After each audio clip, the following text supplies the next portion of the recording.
तो राधे राधे। मित्रों, आज हम बात करेंगे ज्योतिष श्रृंखला ज्ञान को आगे बढ़ाते हुए सिंह लग्न में चंद्र का 12 भावों पर क्या फल होता है।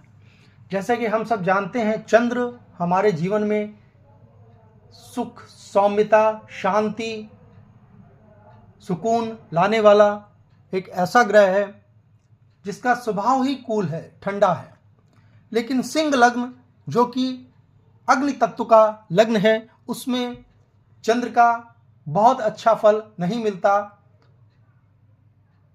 चंद्र अधिकतर स्थानों पर नकारात्मक परिणाम देता है, लेकिन कुछ जगहों पर चंद्र का बहुत अच्छा फल है। और चंद्र के फल को हम और कैसे अच्छा बनाएंगे, इसका एक रामबाण उपाय भी आपको, बहुत छोटा किंतु जीवन में पूर्ण रूप से सफल उपाय आपको जरूर बताएंगे। उससे पहले हमारे चैनल को सब्सक्राइब कर लें, लाइक कर लें और शेयर करें। मित्रों, शुरू करते हैं। सिंह लग्न में जब चंद्र लग्न का होकर प्रथम भाव पर बैठता है तो हम सबको मालूम है चंद्र यहाँ से 7वीं दृष्टि रखता है, सप्तम दृष्टि होती है। चंद्र लग्न पर बैठा हुआ व्यक्ति का स्वभाव बहुत ही सौम्य होता है। व्यक्ति मानसिक रूप से चंचल होता है, सुंदर चेहरा मुखाकृति होती है, दिल से बहुत अच्छा होता है। और सप्तम दृष्टि उसकी विवाह स्थान पर पड़ती है, उसका सुखी वैवाहिक जीवन होता है, उसकी पत्नी अच्छी होती है, माता का सुख भी अच्छा प्राप्त करता है, जीवन का आनंद लेता है। मित्रों, द्वितीय भाव पर जब चंद्र बैठता है तो द्वितीय भाव पर बैठा हुआ चंद्र हमको खर्च करना सिखाता है, हमारा स्वभाव ही खर्चीला कर देता है। ऐसे व्यक्ति अपने जीवन में धन को संचय नहीं कर पाते, जोड़ नहीं पाते, उनका धन खर्च होता रहता है। किंतु ऐसे व्यक्ति चेहरे से सुंदर होते हैं, उनकी वाणी अच्छी होती है। और यहाँ पर बैठे चंद्र की सप्तम दृष्टि हमारे आयु भाव पर पड़ती है, आयु को बढ़ाने वाला होता है। चंद्र जब तृतीय भाव पर बैठता है तो यहाँ पर बैठा हुआ चंद्र छोटी बहन का योग देता है। ऐसे व्यक्ति की छोटी बहन होती है। व्यक्ति मेहनती पराक्रमी तो होता है, किंतु उसको अपनी मेहनत और पराक्रम का उचित परिणाम नहीं मिलता। यहाँ पर बैठे चंद्र की सप्तम दृष्टि हमारे भाग्य भाव पर होती है। हमारे भाग्य में 22 से 23 साल के बाद हमारे भाग्य में वृद्धि होती है। जीवन में हम भाग्य के द्वारा भी काफ़ी कुछ अर्जित करते हैं।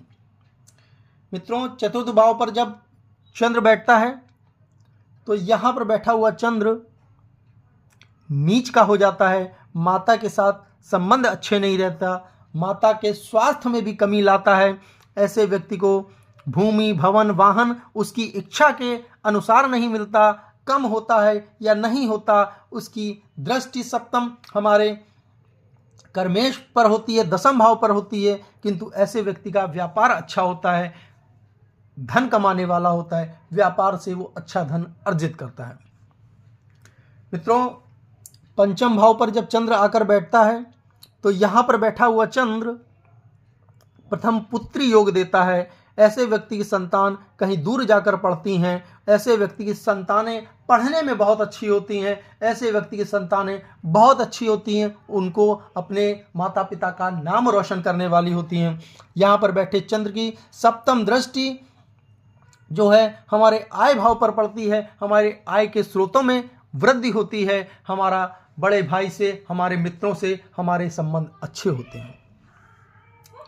मित्रों, षष्ठम भाव पर जब चंद्र आकर बैठता है तो भाव अच्छा ना होने के कारण यहाँ पर बैठा हुआ चंद्र रोग, ऋण, शत्रु, बाधाओं में वृद्धि करने वाला होता है। किंतु अगर भाव का स्वामी, भावस्तु स्वामी अच्छे दशा में होता है, अच्छे भाव पर होता है, तो व्यक्ति को इन सब में विजय प्राप्त होती है। क्योंकि यहाँ पर बैठा चंद्र सप्तम दृष्टि से व्यय भाव का ही स्वामी होकर व्यय भाव को देख रहा है, तो हमारे खर्चों में वृद्धि करता है, हमारे व्यय बढ़ाता है, हमारे जीवन में रोग, ऋण, शत्रु, बाधाओं पर हमारा व्यय अधिक होता है। मित्रों, जब सप्तम भाव पर चंद्र आकर बैठता है, ऐसे व्यक्ति शनि राशि पर चंद्र सप्तम भाव में बैठता है तो विवाह में देरी कराता है, पत्नी से मतभेद की स्थिति उत्पन्न होती है, माता से भी संबंध अच्छे नहीं होते हैं। यहाँ पर बैठे चंद्र की सप्तम दृष्टि हमारे लग्न पर पड़ती है तो लग्न को मजबूत करता है, लग्न को अच्छा करता है, लग्न को देखता है। व्यक्ति के विचार अच्छे होते हैं, व्यक्ति की पर्सनैलिटी अच्छी होती है, व्यक्ति सुंदर होता है, तेजस्वी होता है, ऊर्जावान दिखाई देता है। अष्टम भाव पर जब चंद्र आकर बैठता है तो ऐसे व्यक्ति को विश्वासघात के योग बनते हैं। दूसरों पर अति विश्वास नहीं करना चाहिए, किंतु अगर सूर्य लग्नाधिपति मजबूत दशा में है तो अच्छा फल देता है, और अगर लग्नाधिपति भी कहीं दूषित है या कहीं कमजोर अवस्था में है तो यहाँ पर बैठा चंद्र हमें अच्छे परिणाम जीवन में नहीं देता। नवम भाव पर जब चंद्र आकर बैठता है तो ऐसे व्यक्ति जीवन में बहुत धार्मिक होते हैं, परोपकारी होते हैं, ईश्वर भक्त होते हैं, ईश्वर को मानने वाले होते हैं, ईश्वर के कार्यों में सदैव रत रहते हैं। यहाँ से बैठे चंद्र की सप्तम दृष्टि हमारे पराक्रम भाव छोटे भाई बहनों के स्थान पर होती है। छोटे भाई बहनों का अच्छा सुख प्राप्त होता है, हमारे पराक्रम में वृद्धि होती है। ऐसे व्यक्ति मेहनत के द्वारा अपने जीवन में बहुत आगे तक जाते हैं।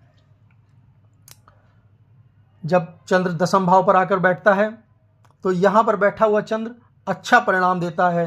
ऐसे व्यक्ति अच्छे व्यापार के मालिक होते हैं। अगर ऐसे व्यक्ति, चूंकि ये चंद्र दशम भाव पर वृष राशि का शुक्र राशि पर बैठा है, अगर शुक्र भी अच्छा है तो ऐसे व्यक्ति आयात निर्यात का काम करें, मोती से संबंधित कोई काम करें, तरल पदार्थों का काम करें, चांदी का काम करें, मिठाई से संबंधित काम करें, व्यवसाय करें, तो इन सभी व्यवसाय में उसको बहुत ही ज़्यादा धन लाभ होता है। यहाँ से सप्तम दृष्टि उसकी हमारे माता भाव पर पड़ती है, हमारे माता का सुख अच्छा मिलता है।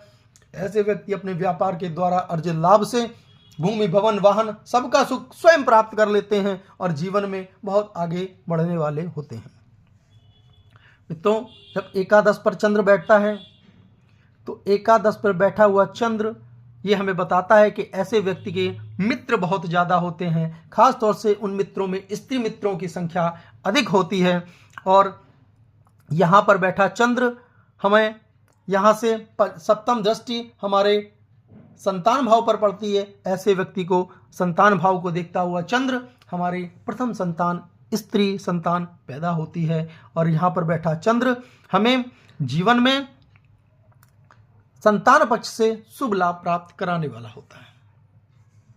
मित्रों, जब द्वादश भाव पर चंद्र आकर बैठता है तो यहाँ पर बैठा हुआ स्वग्रही चंद्र, यहाँ पर चंद्र अगर आकर बैठता है तो वो अपने घर का हो जाता है, स्वग्रही हो जाता है। और ऐसे व्यक्ति विदेश जाकर बहुत धन कमाते हैं और अपने परिवार की मदद करते हैं, किंतु अगर चंद्र पर अच्छी दृष्टि नहीं पड़ती है तो वो विदेश में जाकर भी धन तो कमाते हैं किंतु मानसिक परेशानियों में, अपने तनाव में हमेशा जीवन व्यतीत करते हैं। सप्तम दृष्टि से उनके रोग ऋण भाव भी उन पर हावी होते हैं और वो मानसिक और शारीरिक रूप से कष्ट प्राप्त करने वाले होते हैं। किंतु अगर अच्छे भाव पर दृष्टि अच्छी पड़ रही है चंद्र पे तो स्वग्रही होकर ये विदेश से जाकर पैसा कमाने का अच्छा योग देता है।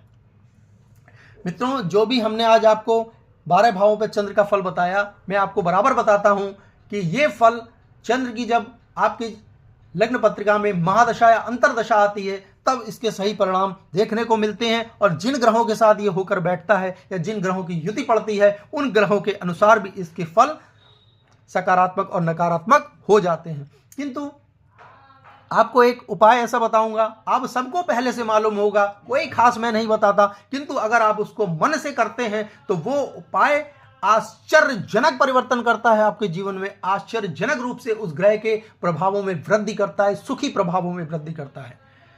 सोमवार के दिन चंद्र के इष्ट देव शंकर भगवान हैं, भोलेनाथ हैं चंद्र के देव। तो आप अगर सोमवार के दिन दूध और अक्षत शिवलिंग पर चढ़ाते हैं हर सोमवार को तो आपके जीवन में चंद्र अवश्य मजबूत होगा। मित्रों, शुभ फल अवश्य देगा। आप करके तो देखिए इतना छोटा सा उपाय, हर सोमवार को सिर्फ दूध और अक्षत जरूर चढ़ाना है शिव जी पर और आप अपने जीवन में, अपनी जन्म पत्रिका में चंद्र के भावों को बहुत अच्छा कर लेंगे। मित्रों, आज का ज्ञान आपको कैसा लगा? हमारे चैनल पर बने रहें, सब्सक्राइब करें और आज के लिए आप सभी से राधे राधे।